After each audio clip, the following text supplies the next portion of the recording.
You're listening to Let's Stay Together Anime Break, the sub-series of Let's Stay Together where we talk about the 2019 anime Fruits Basket. I'm Ellen. And I'm Kayla. And today we're talking about the last episode of the final season, which was called See You Again Soon. Oh my god. Oh my god, for our OVA about Katsuya and Kyoko. I mean... We made it, guys. We made it. We made it all the way to the end for the second time for us, for me and you. So we're I guess just a reminder is that we're still gonna record one more episode where we'll just talk about the whole anime as a whole, I think, and the whole series as a whole again, and answer any questions that you have for us. So please send questions by what day does this come by Thursday, July 8th at noon, and we'll do our best to answer them. You can send them ask through our Tumblr, which is Stay Together Podcast. You can send a message through our Twitter or tag us at Stay Together Pod. You can send emails to staytogetherpodcast@gmail.com, or you can use the form on our website, which is staytogetherpodcast.com/contact. And it'll be a good time. We already have one question. Yay. I hope we get more, because that'll be fun. But today we're going to focus on episode 13, the last episode. Yay. So we're going to do our spoilers. We're going to do our summary. No spoilers. There's no spoilers. I just, you know that thing where you fixate and then only, I just really fixated on the part of my script that I didn't edit that says we're going to do spoiler-free discussion, stared at it instead of saying what I wanted to say, said that. So we're going to do our summary, and then that'll be summary and then discussion, and there won't be any spoilers because that's it. That's the end. So we're still going to do spoiler discussion, but it's going to be about just a random series, not Fruits Basket. So. Yeah, it's a roulette though, so you're going to have to wait to the end to see what we discuss in the spoilers. This episode adapted part of chapter 133, which is like the scene with Rin, and it was specifically the part with Rin from that Haru Rin Momiji scene, and then chapter 134 and 136. We talked about these in our podcast episodes. Episode 64, which is called I Want to Make the Effort, and episode 65, which is called The More You Love Something, the Harder It Is to Say Goodbye. So the last two episodes of the old podcast. The one you're currently listening to. So this episode opens at the zoo. Toru has found a teeny tiny mini pony by the entrance and calls Kyo over to look at it. She asks what animal they should go see. I don't know, what do you want to see most? He asks. That's how we're doing it? All right then, elephants for sure, Uo chimes in. Why are there no giraffes? Hana laments. No one asked you, wheels 3 and 4, Kyo grumbles. Uo says that they should have picked a better spot for their first date, like an amusement park. And after Uo accuses Kyo of being a wuss, but before the debate can pick up too much, Toru points out a place where they can go and pet cats. And despite the fact that cats aren't elephants and that your panties might show while you petting them, it's still worth it. I was like, this conversation is a lot dirtier than I remember it in the manga. The whole conversation. I just laughed out loud when they were like bleeping Uo's dialogue. I was like, this is great. Like Kyo just being like, I'm tired. Oh yeah, this is exhausting, Kyo says to himself. Is the next part of my script. I think in the dub he was like, I hate them. Same vibe. Oh, I called this Inside the Cat Room. That's not what I meant. Inside the room where you pet cats. It's a much nicer cat room. Yeah. It's the kind of cat room that you want to be in. Yeah, if that were the cat room he was going to be trapped in forever, it wouldn't be so bad. He probably would have hated it nonetheless, though. Yeah. Like, damn cats follow me all the time, and they'd be chatting with him. He would have company, at least. Hana has found a black cat to match her witchy vibe, and one spotty cat looks at Kyo, turns away, no longer attracted to him or able to speak to him. Toru comes to sit beside him, cuddling a cat, and smiles at him. He remembers the day the curse broke. He watches Toru delicately picked up the beads from his bracelet. I don't know why she did that, he thinks. Maybe picking them up was her way of protecting me, both my current and future selves. What I do know is that loving someone isn't simple. It means embracing their yesterdays and tomorrows too, not just loving the person they are today. In the present, Yuki visits Kakeru. Yuki's applied to a distant college and will be living on his own while studying. Are you sure you're ready? Kakeru asks. I don't want to visit only to find your decaying corpse. Doing is the best way to learn, Yuki insists. And Kakeru asks if Machi knows about all this, and Yuki says she does. My, Kakeru says. Welcome to adulthood. Is it everything you hope for and more? If you say that to Machi, she'll definitely punch you, Yuki says. He asks if Kakeru's made a decision about college himself, and he's going, but he wasn't originally into the idea, but was convinced. The doorbell rings and Machi arrives. Yuki's glad that she decided to come. You were on the fence, weren't you? He asks. Yes, because I would rather have you all to myself, Kakeru says. Exactly like that. No, you jerk. I want to avoid you saying stuff like that, Machi protests. Welcome to adulthood. Is it everything you've hoped for? He asks, and Machi punches him straight in the face. I did warn you, Yuki says. Back at the zoo, it's time to head home, and Toru goes to the bathroom, leaving Kyo alone with Uo and Hana like some kind of nightmare. Kyo wonders how Hana can dress the way she does and never sweat. Through sheer force of will, she says, and Kyo is like, I told you, no reading my mind, goth girl. Hana realizes and says that Kyo is going to take Toru away from them. Kyo starts to stammer an apology, but Hana cuts him off. Tell you what, I'll forgive you as soon as you start calling me mama. So, over my dead body, I guess, he says. Uo says they've had their fun, and to cut Kyo some slack. We do actually like you, she says. Sure, you're dumb, but you're also a good guy and hard to hate. Still dumb, though, Hana says. Yep, totally dumb, Uo agrees. I just love they called him dumb 3 times in a row. Listen, she says, Toru is our people, our friend, our family, so all joking aside, we're counting on you to take care of her. Later, Toru talks about their graduation. The weather was great. It was almost as if the world was giving its blessings as they all prepared to take the next steps and leave home. At Shigure's house, Kyo and Toru have almost finished cleaning her now empty room. She recounts the day that Shigure and Yuki brought her to stay there. They were so kind and she was so nervous. And then Kyo crashed through the roof. And then they were animals and whatnot. I've enjoyed the days that I spent with all of you. Never perfect, but always precious. It's sad, saying goodbye to them. And maybe it wouldn't be if I hadn't loved it so much. She tears up. Kyo hugs her. You still don't get it, do you? Everyone loves you. More than you realize. It'll be okay, I promise. This won't be the last time you see them. It's the beginning of a new banquet, right? Uh-huh, she says as her stomach suddenly grumbles. She freaks out and apologizes, and he's like, for what, being hungry? You're weird. And Machi, as Yuki offers her a key for his new place. I wouldn't want you to think I'm cheating on you just because I'm at college, he says. I wouldn't think that. Don't be ridiculous, she says. He stands and opens the balcony door and threatens to chuck the key out. I lied, she shouts. Honesty is the best policy, he says, and she's like, you're the worst. There's still some time for them to hang out before he heads to school. He says the others are leaving tomorrow, though. She asks if that makes him sad. Yeah, of course, he says. The idea of him leaving makes her sad, too. I'll catch up, I swear, she says. I'll wait, Yuki says. At the estate, I guess, Ritsu and Kakura are hanging out. Are you laughing at my punctuation? Or just my non-committal description? Guys, I wanted to have fun. It's our last chance, okay? Apparently the hot goss around the estate is that Shigure quit writing. Michan and Richan scream celebrated it, and Kagura wonders if he and Akino will get married. I told you I wanted to have fun. I was really entertained by how aggressive the screaming was. They really did scream celebrate. Like Mitsu is like, the demon, the evil's defeated. And Ritsu is like, I'm so happy for you. Because, Kagura wonders if Shigure and Akito will get married and if Ritsu and Michan will tie the knot as well. He freaks out, but she was just asking. Ritsu asks if Kagura will be sending Kyo and Toru off tomorrow with the others, and Kagura insists that she'll go for her darling Kyo's sake, not for Toru's. Mm-hmm. Ritsu says that everyone hopes they'll be happy, but Kagura knows they will be. End of story. They both remember meeting Toru, and in Kagura's case, crying all over Kyo. At the estate, Kisa and Hiro wonder what will happen to Shigure's house with everyone leaving. Kisa starts to cry. Toru will be leaving tomorrow, and Kisa will try to send her off with a smile. Hiro tells her to cry all she wants tomorrow. There's nothing wrong with it, because you love her. And they remember meeting Toru, too. At Shisho's, I guess, Rin, Haru, Momiji chat. It's a continuity joke. Get it? Get it? I mean, you're like, I fucking hate you. Why do we do this?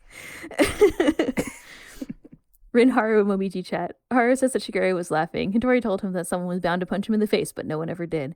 That's because we're all more grown up than him now, Momiji says. Listen, about Kyo, if he wants to leave, that's fine, but how dare he take Toru? I bet he just wants her all to himself. I want to pinch him so badly for that, jerk. You could always pinch him tomorrow, Haru suggests. I couldn't do that in front of Toru. But thanks to him, I have another dream. One of these days I'll get my own fabulous sweetheart, and we'll go visit them just to show off. So Toru has to stay happy too. If she doesn't, I'll be disappointed. They all remember meeting Toru, and in Rin's case, crying all over her. I don't get it, she says. How can you act like nothing's happened? Akito hurt you, both of you. She left you battered and bruised. Toru, too. She scarred us all, and I'll never forgive her. Rin starts to cry. I can't. Am I wrong for feeling that way? The rest of you are moving past it, but me, no matter what I do, the mess in my heart doesn't go away. Haru, am I letting you down? Whenever I say this stuff, I worry that you'll hate me. You could never let me down, and I'll never hate you, Haru says, and he holds her. Outside in the hall, Shisho comments to Hana that they've all been through so much. They may be moving on, but they're all scared and hurt, some more than others. Yes, she says. It won't be easy, but they'll overcome it. He says the big send-off is almost here, and Hana is sad, but not worried. I think they'll be just fine, she says. And Shisho says he feels the same. And Kunimitsu, eavesdropping around another corner, is like, whoa? Forget exactly what sound he made. It was kind of like that. In my note, it says, whoa. At her apartment, Uo speaks to Kureno on the phone. Of course, she's sad about Kyo and Toru leaving, but she's happy too. She's excited for them. She asks if the cherry trees are blooming where he is. Almost, he says. Then it's almost time for my own journey, then. You better be ready to feed me. Toro soba, he asks, and she smiles. At Ayame's shop, Mina and Ayame are pulling outfits to send to the kiddos. They must be glamorously attired for their new life, he says. And who will see to that if not the two of us? Sir, yes, sir, she says. But it's not always easy when a child leaves the nest. Fear of what the future will bring. Indeed there is, he says. And that's why we as adults must make care packages, stuffed with instant ramen, socks, maid outfits, everything they could need. We send them on their way with a box full of love, so wherever they may go, they carry that love with them. And he remembers meeting Toru as well. Naturally, for dear Yuki, we must craft something even more exquisitely extravagant to express the depths of our devotion, he says. And Mine has the perfect dress to send him. Elsewhere, Hattori and Mayako are on a date and discuss a trip to Okinawa. Hattori is able to finally take a proper yet hilarious vacation to a southern island. Mayako asks if he's going to the send-off tomorrow. I hope it's a clear day, she says. Me too, Tori says, remembering meeting Toru. Somewhere elsewhere, Shigure chats with Akito. I don't know where it is. Yeah, elsewhere. Exactly. You catch it. Thanks for noticing all my shitty writing jokes. Elsewhere. Shigure chats with Akito. He wears a suit and she a dress. Since they're done with their errands, he asks if they can go home and relax. But it's time to work, Akito says. Since he's going to send off tomorrow, they need to get as much done today as they can. He asks if Akito won't go. And she says that she can go visit Toru whenever she feels like seeing her. And I suppose that I'll be dragged along on these visits, Shigure says. Akito smiles and he does too. Always so selfish, Shigure says. You think Shigure does the mysterious laptop work that Kureno used to do now? Definitely. Whatever weird stuff Kureno was doing, Shigure is definitely doing it now. That's why he had to quit being a writer. He doesn't have time to write. He has to do mysterious laptop hacking stuff. It's a full-time job. Yeah, obviously. They're like, we're running errands. And Kino's like, no, we have things to do. What things do you have to do? I don't know. Whatever. He has to manage their Swiss bank accounts that keeps the money flowing to the Soma house. I was literally about to say, I have no idea how to run an estate. I'm not a rich, manor lord or whatever. Shigure's like, I think we should buy more yachts. What we need is more vacation homes. More Swiss bank accounts. Anyway, at Shigure's house, Yuki returns. He runs into Kyo and asks how the packing is going. They're pretty much done, it turns out. Yuki asks if it's okay for him to speak to Toru in private. She's in there, he says, gesturing to the living room as he heads upstairs. Hey, Yuki says. Do a good job, stupid cat. Kyo chuckles.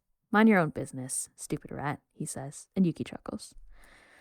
Yuki finds Toru sitting on the porch off of the living room, looking into the garden. She welcomes him home and he thanks her. They talk about the big send-off tomorrow. I won't get to hear you say welcome home anymore then, will I? He says. Toru looks away. But even so, I'm happy, Yuki continues. Happy for you and for myself too, for the me that I've become.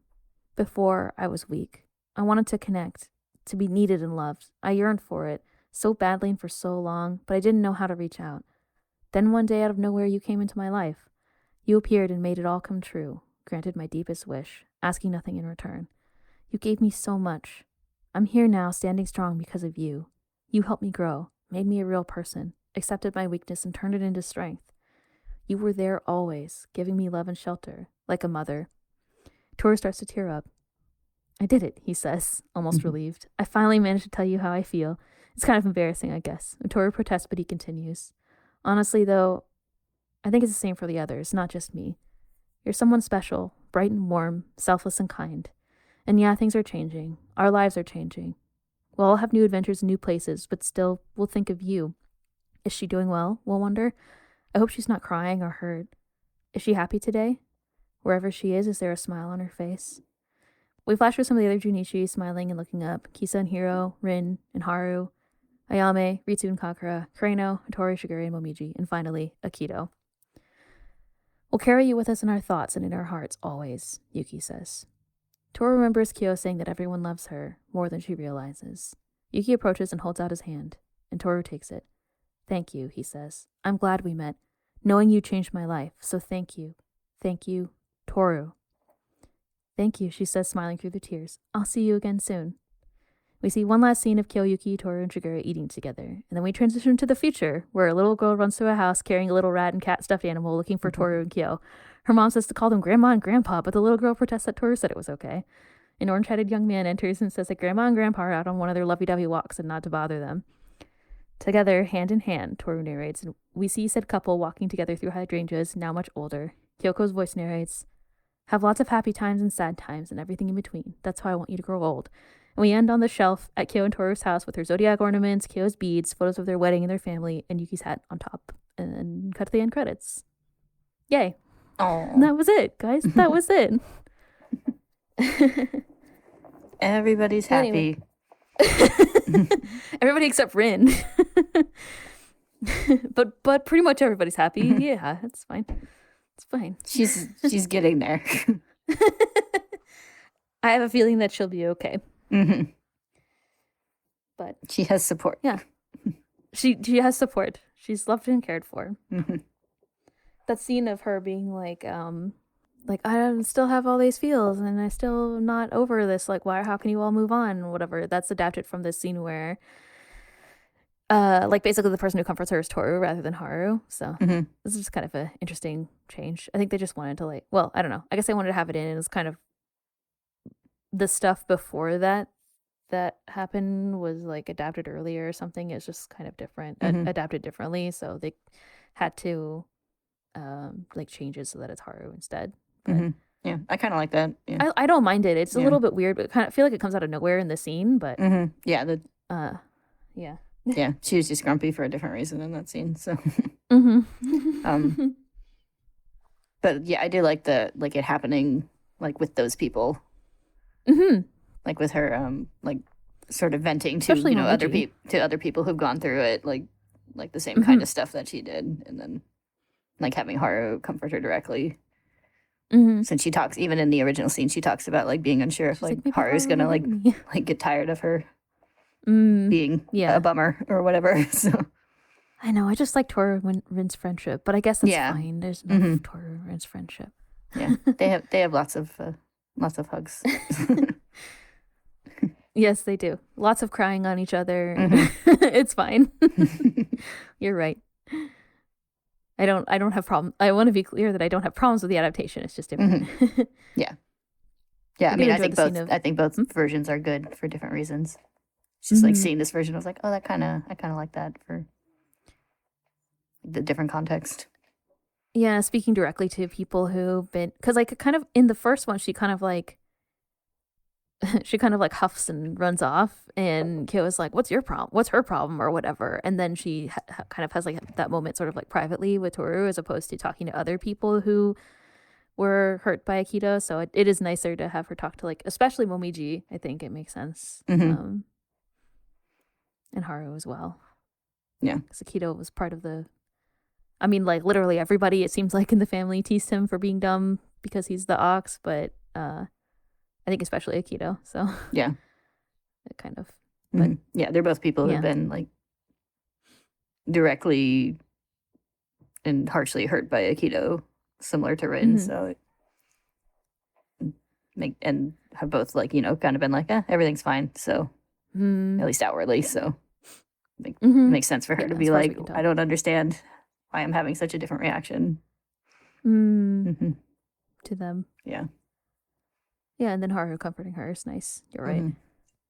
I probably said this when we talked about this in the manga, but that line that Kyo has where he's like, loving someone isn't just loving like what's in front of you. It's like their past and their future as well. I forget exactly how he says it, but I feel like that scene with Rin, with Haru kind of supports that too, but it's nice. Yeah.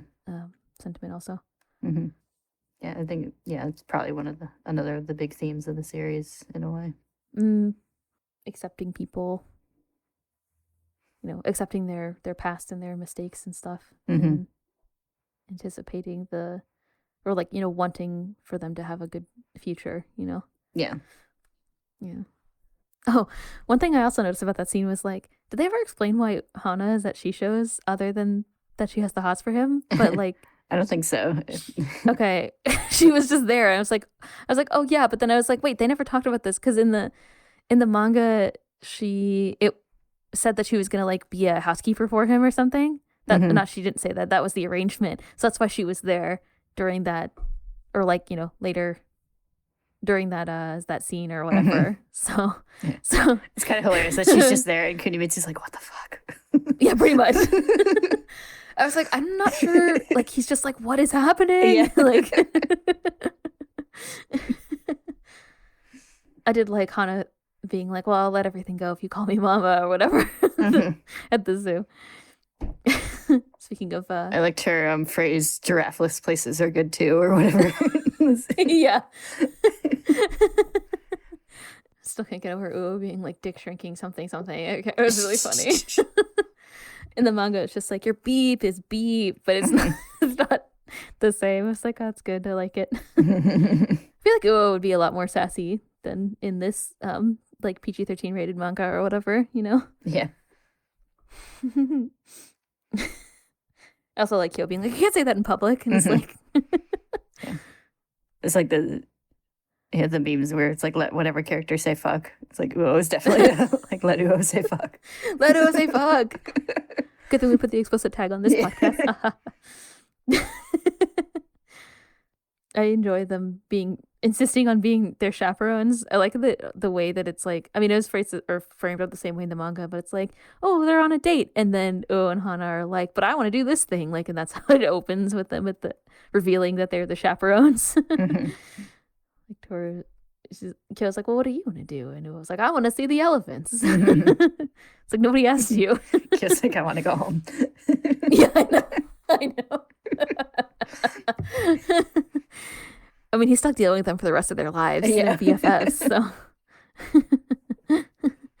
Hana has that memory of them in their middle school uniforms. And I was like, oh, that's cute. It's been a long time since we were reminded of that. Friends for life. Yes. I really enjoyed all the Yuki, Kakeru, and Machi scenes. Mm-hmm. I grouped them all together. Yeah. Especially the one where, well, I mean, I like that. Like Kakeru teasing him about being an adult. He's like, is it everything you thought it would be or whatever? And then Yuki's like, Machi's gonna punch you, and then he says the same thing to her, and then Machi punches him. It's like, great. Immediate payoff. It's like Kakeru being like, are you gonna be okay alone? Am I gonna find you as a corpse? Yeah. It's like, he's definitely gonna die. He can probably learn to make easy mac like everybody else in college. Yeah. Or instant ramen, as Ayame said.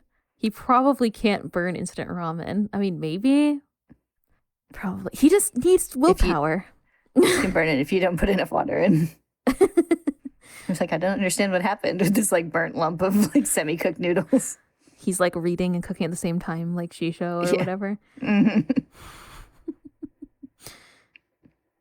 All the water boils out because he forgets it. Yeah. I mean, I think that what was implied was that Yuki is able to cook. It's just his cooking was really bad, based on what Shigure said. He's not like Shisho, where he's like literally can't do it. Yeah. I believe that Yuki probably has enough willpower to make instant ramen, so he'll probably be able to survive.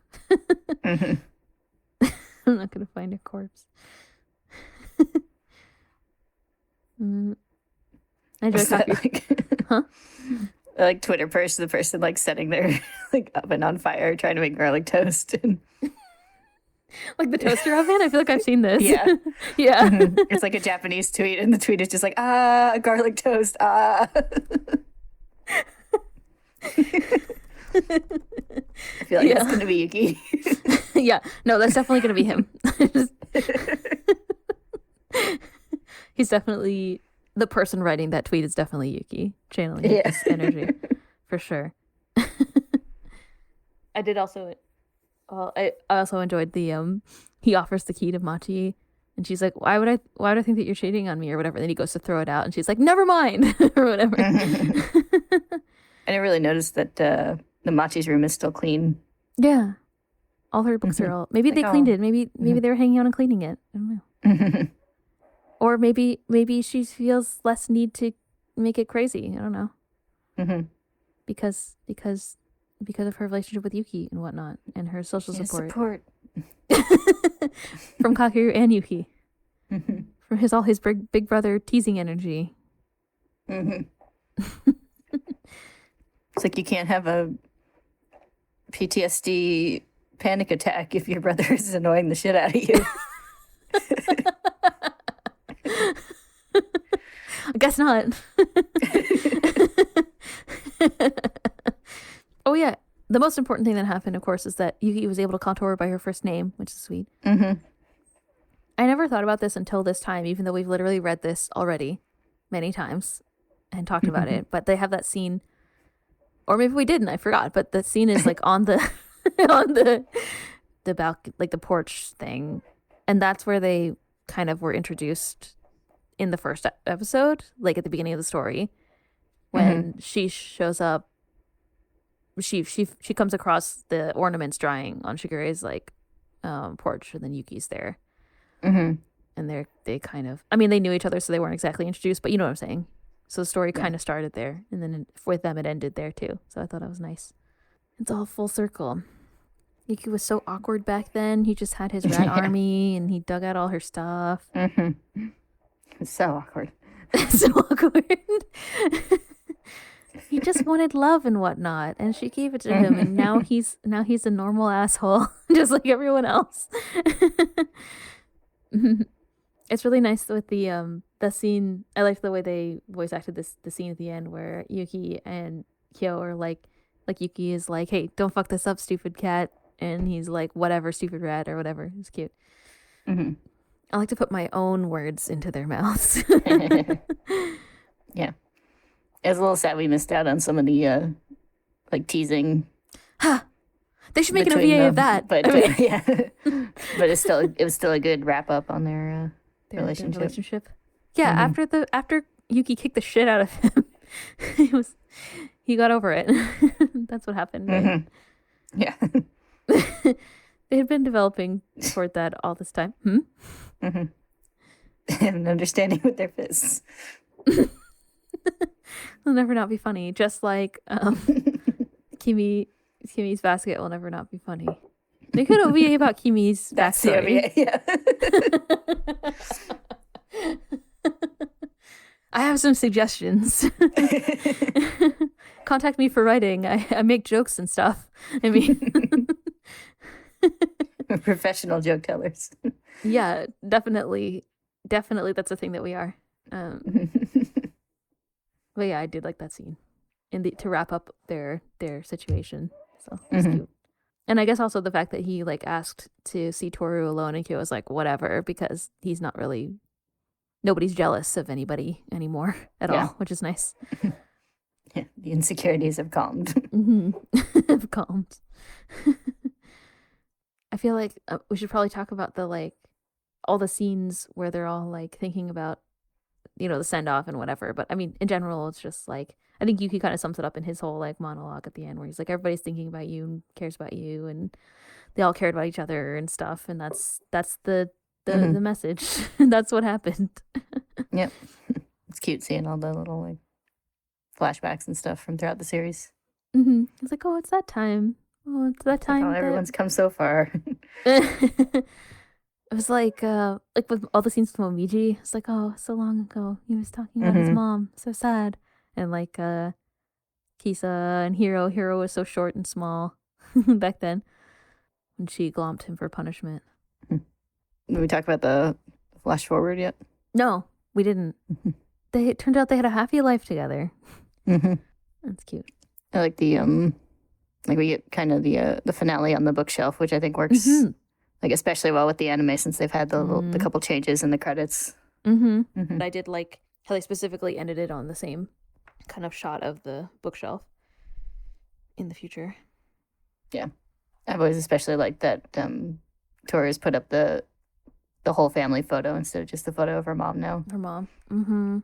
Yeah. She's like kind of accepted all her baggage issues and like trauma around around that part of her childhood, and that she put on her dad and everything. So. Yeah, it's cute. And then their family photos also. Yep. There's no photo of Kyo's dad. I mean, Fuck that guy. I feel safe saying that nobody in the world has a photo of Kyo's dad up. Probably not. I don't think so. I don't think he even has photos of himself. Yeah. Even he's like, fuck that guy. He's covered all the mirrors in the castle. Yes. Anyway. A reference to something specific? That's for the listener to decide. Any other things to say about Fruits Basket? About this episode for now? Next week we can probably look back at everything and we'll talk about all our favorite times and how much everybody changed and answer any questions that people have. Mm-hmm. Yeah, I think I'm good for this episode. For today? Okay. A short one. Well, it was like 50% flashbacks, so. Yeah. There was like, yeah. You know, they pet cats. That was fun, I guess. Normal cats that didn't sass Kyo for things. So, I mean, I guess that kind of loses the appeal, but okay. Well, if there's nothing else to say, until next time, thank you all for listening, and we'll see you for a finale, and we'll look back at the series as a whole and discuss that and answer any questions. I think it'll be a good time. Bye? Do I say bye first? I don't know anymore. Usually do some kind of wrap up. Oh, thank you all for listening. We'll see you next time. Bye-bye. Bye. That's how it goes, right? Did I do Something it? like that. That's what it says in the script here. Oh, okay, good. Oh, thanks for highlighting it for me. Sorry, actually, in the script it says, thank you for listening. See you next time for a finale episode. You sure you're not tired of this? Me yet? Of just all of this? Yeah, me and Kyo. Me and Kyo. So tired. I'm so tired.